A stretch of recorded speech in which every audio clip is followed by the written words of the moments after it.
Hi there, I'm Bethan from Red Digital. So if you've stumbled upon this video, you're probably already familiar with me because this channel is ultimately made as a resource for clients of mine or those that I have given some advice to and are looking to find out a little bit more information.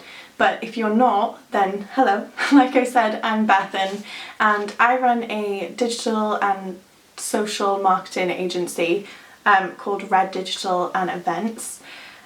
Main focus is everything kind of online, but we do also do event management.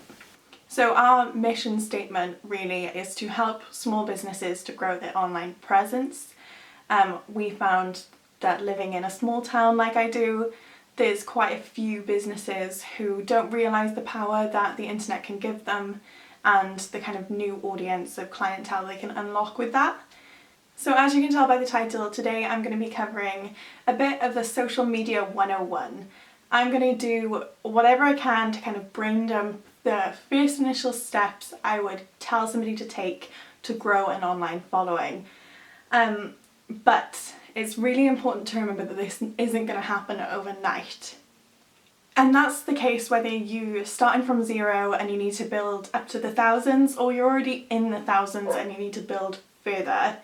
So whether you're just stuck in a bit of a rut and you're stagnant, or whether you're literally just made your account today, this should be useful. So stay tuned, grab a notebook and I'm going to get started. Tip number 1 is to find your platform. So if I was to have somebody come to me and tell me that they wanted to build a fashion profile on social and they wanted to be known for their kind of style and things like that, you automatically have some kind of imagination of where that would sit best. Each platform has its own unique audience. So for example, in that situation I just gave, you wouldn't necessarily go to LinkedIn for that. You wouldn't try and start a fashion blog on LinkedIn, at least not primarily. I would say focus on Instagram or focus on Pinterest. And the same is with every individual niche. So for example, my business profiles do much better on Facebook and LinkedIn than they ever will on Instagram and Twitter. And it's just the nature of the game. So you need to find where your audience will be kind of hanging out, they say, like where they'll be more likely to be. For a bit of a cheat on this and a little bit of a head start, if you click the link below, I'm going to try and leave some resources that I found that kind of outline the target audience of each individual platform. So for example, Instagram tends to be under 35s, Facebook tends to be a sort of older generation, and LinkedIn is a really mixed bag, but it is all like work related for the most part. It is people who are like focused on their careers. So yeah, I'll see if I can leave that below and it will perhaps point you in the right direction if you're really not sure at all where to begin. Now, my second tip is to create guidelines for what your profile is going to be, what your business is going to post about, and stick to it. So this doesn't need to be absolutely militant and you can definitely break from your kind of style here and there to give a little bit of humanity and give a little bit of normality to your post instead of just constantly posting about a specific topic. But to make people follow you, you kind of need to give them a reason why. So I'm going to follow on from that example I gave earlier.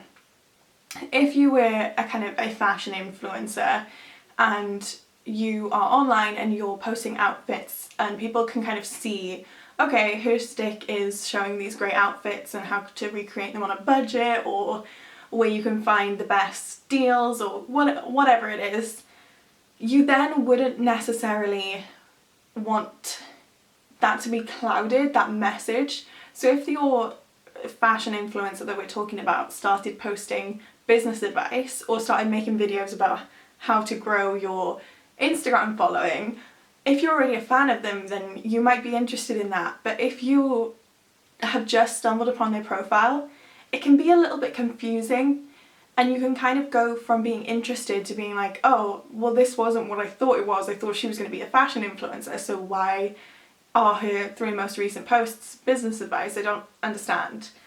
Some people call this niching down. I don't necessarily think you need to really limit yourself to a small niche, but just be consistent with what you're going to post and make sure that you create like outlines of that. It will help in the future as well if you get to a point where you're being consulted for brand deals, or your business following really grows and you need people to make sure that your brand is identifiable. It can really, really help to kind of have those borders of what you will and will not do. Another point on kind of creating guidelines is maybe start actually building some brand guidelines. So like I said, a lot of the people that I work with are businesses, so I tend to pretty much first port of call with any new clients build a document of kind of brand guidelines with colours that are okay to use, typography that's okay to use, and even the kind of style of shapes and style of photos that you want to use, to make sure that it's really clear at a glance from a user's point of view, that they can look at your profile and be like, okay, that's what they look like. So then whenever you're scrolling through your feed, it's really clearly identifiable as that person, and it's not as easy to scroll past if you have something that's really identifiable as yours. Now, my third tip is to practice.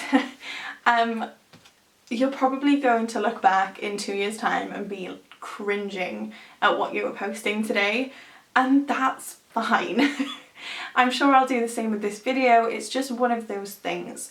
Everybody has a learning curve, but you've got to start doing. So start doing and start practicing some different techniques, whether that's making sure that your photography is getting upscaled, so using some YouTube videos, some free online tutorials on how to get better at photography, or whether it's making sure that your writing is really engaging and that your captions are not just kind of one-liners but also on an essay, so people actually are engaged in reading what you have to say. Now, I realise this is really easy to say, and it's also one of those things that you can get in the habit of just kind of posting the way that you do.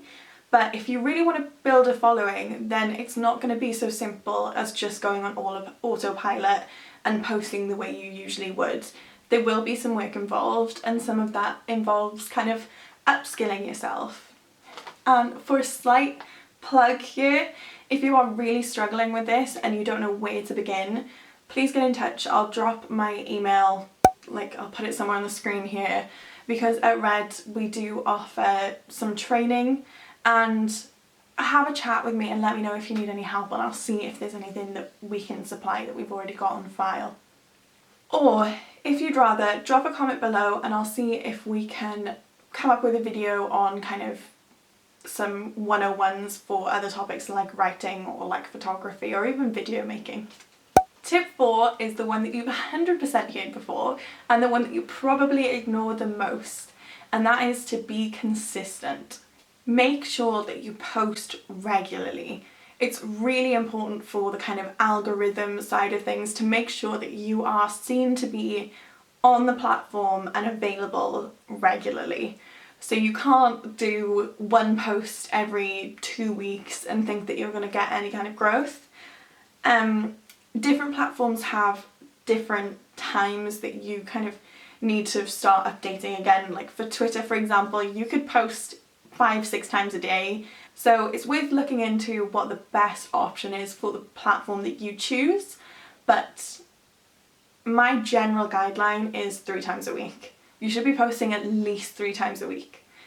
To make this a little bit easier, I would 100% recommend creating a schedule in advance. So rather than being like, oh god, I haven't posted in a couple of days, I need to do my 3 times a week, what am I going to post about today? I would actually recommend sit down with a computer and an Excel spreadsheet and just kind of bash out 4 weeks worth of content. That's what I tend to do, 4 weeks worth of content, and you can chop and change it as much as you like if other things come up. If you realise you haven't posted for a few days, you've got something to go to. You don't instead have to come up with something off the top of your head. I also have a bit of a resource for you here, so I'll pop a link below. We have free social media schedule templates available on the Red Digital website, and this is actually the template that I use myself for all of my clients. Tip number 5 is to use the whole platform. Now, if you wanted to grow on, for example, Instagram, because this tends to be the platform that people come to me and are like, I really want to get more followers on Instagram. I don't tend to have people come and go, I really want to get more followers on Twitter. It tends to be Instagram. So I'm going to use that as an example. It won't do to just post on your grid. Instagram now have so many features and they want you to use them. So please, please do. And you may see some growth by just posting on the grid, but I think you'd be surprised at how much faster you can get things done and how much more successfully you can get things done if you were to just use all of the different options available. So with this Instagram example, there's also Instagram Live, IGTV and Stories. So make sure that you're making the most out of all of those different options. They want people to use everything they have, and if you do, you might be surprised at how much Instagram favours your content over somebody else's. Tip 6 kind of follows on from what we just talked about. So as well as using different options on a platform, please try and use different types of media. So by doing things like uploading just written word on platforms where you can, and then photos, video, audio, and using lots of different media types, it will keep your followers more engaged. And again, platforms tend to reward, if you've never posted a video before and you post a video out of the blue, they'll think that that must be important and your followers may want to see it more than some of your more usual posts.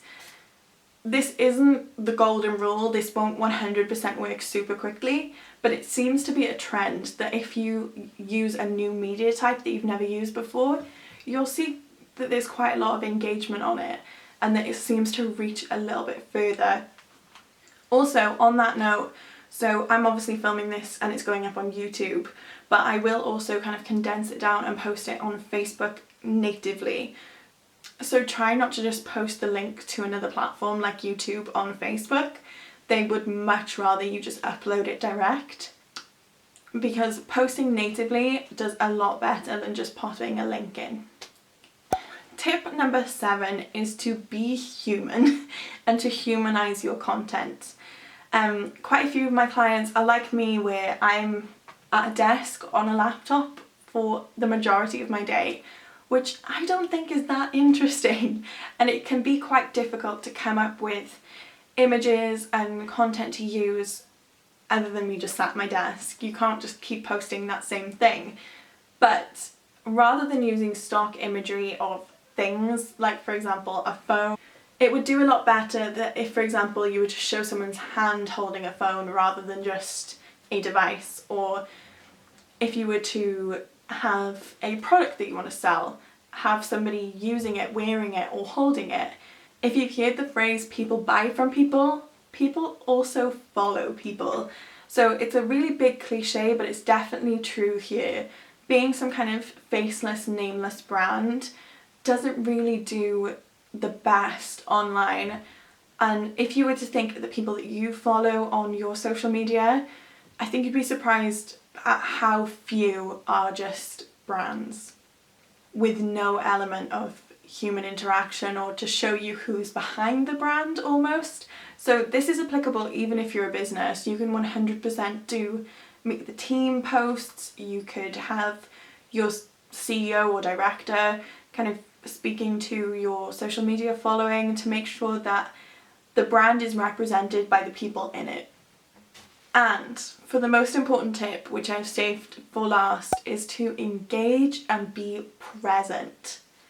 Make sure you're commenting and liking and engaging with other profiles similar to yours. It will really help other people find your page. And you'd be surprised at how many of their audiences will kind of transfer over if they realise that you are similar. And also you'll be suggested by the kind of search tools or pages like this tools that are on the social media platforms. So make sure that you're engaging within your industry. This can be done by just searching up competitors even, or those that are kind of outside of the competitor circle but still in the same wheelhouse as yourself. Searching through relevant hashtags that you would use on your photos, things like that. And please, please, please make sure that you're answering all your questions, all your comments and DMs wherever you can. After a few thousand followers, this does get a little bit much and a little hard to keep up, but especially if you're starting from zero, if you're in those early phases, really try and make sure that everything goes answered. Even if it's just a one-liner, just a thank you, anything, you just have to answer everybody, okay?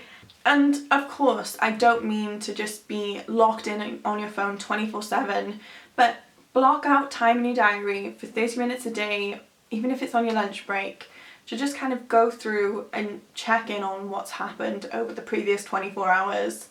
I'm going to say on this note as well, there's a saying that I heard in a training class years and years ago that's called "don't post and ghost." So if you can, try and schedule all of your posts for a time that is kind of convenient for you to be online for a little bit afterwards. So we've covered all the tips, but this is something that I have to tell you, and it's not a tip on how to grow per se, but it's a tip on how to keep your sanity while you're trying to grow. Be patient. Things aren't going to happen overnight. You're not going to be the next Kylie Jenner tomorrow with millions and millions of followers. It just doesn't work that way. It's so important that you don't obsess over the numbers. Growing on social media is slow. Also, numbers aren't everything. Some of my best performing clients, kind of with their conversion rates, are clients that have got smaller following but have a much higher engagement rate of their users. So try and focus on the positives. For every time you get a DM or a comment, just take that as a bit of a nod in the right direction. So don't be disheartened if you expect to reach kind of 100,000 followers, 1 million followers within a 12-month period. It doesn't always work like that.